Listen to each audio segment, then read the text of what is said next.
Hello everyone, जय भीम, नमो बुद्धाय। स्वागत है आप सभी का ट्रूथ लिटरेचर में। और आज हम डिस्कस कर रहे हैं डॉक्टर बाबा साहब अम्बेडकर की किताब जाति के विनाश के बारे में। और इसमें हम जानने का प्रयास करेंगे कि डॉक्टर बाबा साहब अम्बेडकर ने क्या तरीके बताए हैं जिससे जाति को खत्म किया जा सकता है। तो आइए शुरुआत करते हैं। बाबा साहब अम्बेडकर बोलते हैं कि मेरी राय में इस बात को कोई संदेह नहीं है कि जब तक आप अपनी जाति व्यवस्था को नहीं बदलते तब तक आप प्रगति के मार्ग पर एक कदम भी आगे नहीं बढ़ सकते। आप हमले से बचाव करने के लिए या हमला करने के लिए अपने समुदाय को गोलबंद नहीं कर सकते। आप जाति की नींव पर कोई भी इमारत खड़ी नहीं कर सकते। आप राष्ट्र निर्माण नहीं कर सकते। आप नैतिकता का निर्माण नहीं कर सकते। जाति की नींव पर जो कुछ खड़ा किया जाएगा उसमें दरार पड़ जाएगी, वह कभी साबुत नहीं रह सकता। यह बाबा साहब अम्बेडकर बोलते हैं। अब एकमात्र विचारणीय प्रश्न यह रह जाता है कि हिंदू समाज व्यवस्था में सुधार कैसे लाया जाए। यह बाबा साहब अम्बेडकर बोलते हैं। जाति का विनाश कैसे किया जाए। जाति में सुधार को लेकर एक दृष्टिकोण यह है कि इस दिशा में उपजातियों को समाप्त करना सबसे पहला कदम होना चाहिए। यह दृष्टिकोण इस मान्यता पर आधारित है कि जातियों की तुलना में उपजातियों में उत्तर और केंद्रीय भारत के ब्राह्मणों की हैसियत और दक्षिण के ब्राह्मणों की तुलना में नीची है। वे ब्राह्मण सिर्फ रसोई और पानी पिलाने वाले हैं, जबकि इन ब्राह्मणों की सामाजिक स्थिति ऊंची है। उत्तर भारत में वैश्य और कायस्थ बौद्धिक और सामाजिक दोनों स्तरों पर दक्कन और दक्षिण भारत के ब्राह्मणों के बराबर है। पुनः खाने के मामले में दक्कन और दक्षिण भारत में ब्राह्मण जो शाकाहारी हैं तथा कश्मीर और बंगाल के ब्राह्मणों में जो मांसाहारी हैं के बीच सौम्य नहीं है।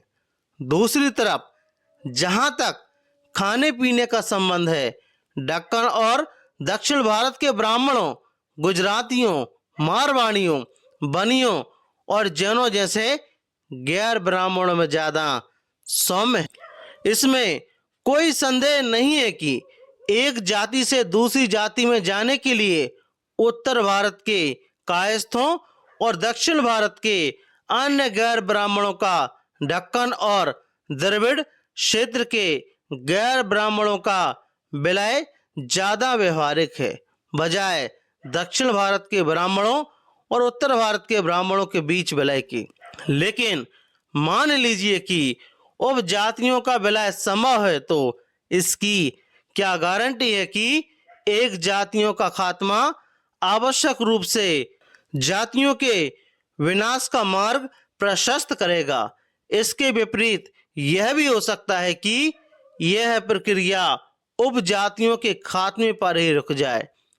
इस स्थिति में उपजातियों का खात्मा जाति को सिर्फ और मजबूत बनाने में सहायक होगा, जिससे जातियां और ज्यादा शक्तिशाली तथा दुष्ट हो जाएंगी। अतः यह उपचार ना तो व्यवहारिक है और ना ही असरदार है, और यह आसानी से गलत उपचार साबित हो सकता है। जाति के विनाश की दूसरी कार्य योजना है अंतर जातीय भोजन से शुरुआत। मेरी राय में यह उपचार भी एक अपर्याप्त उपचार है। बहुत सी जातियां हैं जिसमें आपस में खाना पीना चलता है, लेकिन यह एक सामान्य अनुभव है कि सहभोजन जाति की भावना और जाति की चेतना को समाप्त करने में साबित नहीं हुई है। मैं पूरी तरह कायल हूं कि वास्तव में उपचार तो अंतरजातीय विवाह ही है। सिर्फ रक्त का सम्मिश्रण ही रिश्ते नाते की भावना पैदा कर सकता है। जब तक रिश्ते नाते की आत्मीय होने की भावना सर्वोच्च नहीं हो जाती, तब तक जाति द्वारा उत्पन्न अलगाववादी भावना विजातीय होने की भावना खत्म नहीं होगी। हिंदुओं में अंतरजातीय विवाह आवश्यकता है सामाजिक जीवन में एक अधिक शक्तिशाली चीज साबित होगी जितनी गैर हिंदुओं में होने की जरूरत है। जहां समाज से पहले ही अन्य बंधनों में एक ढांचे में गुथा हुआ है, वहां विवाह की एक सामान्य गतिविधि है।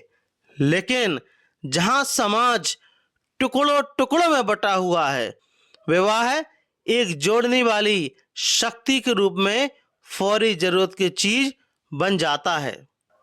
जाति को तोड़ने का असली उपचार है अंतरजातीय विवाह, और कुछ भी जाति के विलयन का काम नहीं कर सकेगा। आपके जात पात तोड़क मंडल ने आक्रमण की यह नीति अपनाई है। यह एक प्रत्यक्ष और आमने सामने का आक्रमण है। मैं इस सही निदान के लिए और अधिक हिंदुओं को यह कहने का साहस दिखाने के लिए कि उसमें दोष कहाँ है, बधाई देता हूँ। सामाजिक अत्याचार की तुलना में राजनीतिक अत्याचार कुछ नहीं है, और एक सुधारक जो समाज की अवहेलना करता है उस राजनेता से कहीं ज्यादा साहसी शक्ति है जो सरकार की अवहेलना करता है। आपका यह मत सही है कि एक शक्ति के रूप में जाति तभी बेअसर हो सकती है जब अंतरजातीय भोजन और अंतरजातीय विवाह जीवन की सामान्य घटना हो जाए। आपने बीमारी की जड़ पहचान ली है, यह बाबा साहब अम्बेडकर बोलते हैं। लेकिन आप जो दवा पिलाना चाह रहे हैं, क्या वह इस रोग की सही दवा है? यह बाबा साहब अम्बेडकर बोलते हैं। अपने आप से सवाल पूछिए, आखिर क्या बात है कि अधिकांश हिंदू ना तो एक साथ बैठकर खाते पीते हैं और ना ही एक दूसरे के परिवार में विवाह करते हैं? वह बात क्या है कि आपका उद्देश्य लोकप्रिय नहीं हो सका? यह बाबा साहब अम्बेडकर प्रश्न करते हैं। इस प्रश्न का एक ही उत्तर हो सकता है, वह यह है कि अंतरजातीय भोजन और अंतरजातीय विवाह को वे आस्थाएं और सिद्धांत घृणा की निगाह से देखते हैं जिन्हें हिंदू पवित्र मानते। जाति ईंट की दीवार या कांटेदार की बाड़ जैसी कोई भौतिक चीज नहीं है जो हिंदुओं को एक दूसरे के निकट आने से रोक रही है और इसलिए उसे डाह गिराना है। जाति एक धारणा है, यह मन स्थिति है। अतः जाति का विनाश मतलब किसी भौतिक बाधा का विनाश नहीं है, इसका मतलब है धारणा में परिवर्तन। यह बाबा साहब अम्बेडकर बोल रहे हैं। जाति बुरी हो सकती है, जाति को इस आचार तक ले जा सकती है कि वह दूसरे आदमी के साथ अमानवीयता का व्यवहार करे, लेकिन फिर भी यह स्वीकार करके चलना होगा कि हिंदू जाति का पालन इसलिए नहीं करते कि वे स्वयं अमानवीय या गलत इरादे के लोग हैं। वे जाति का पालन इसलिए करते हैं कि वे गहरे रूप से धार्मिक हैं। यह लोगों की गलती नहीं है कि वे जाति का पालन कर रहे हैं। मेरी राय में दोष उनके धर्म में है जिसने उसमें जाति की भावना भरी है। अगर यह सही है तो स्पष्टता है जिस शत्रु से आपको मुठभेड़ करनी है वह वे लोग नहीं हैं जो जाति का पालन करते हैं, बल्कि वे शास्त्र हैं जो उन्हें इस जाति आधारित धर्म की शिक्षा देते हैं।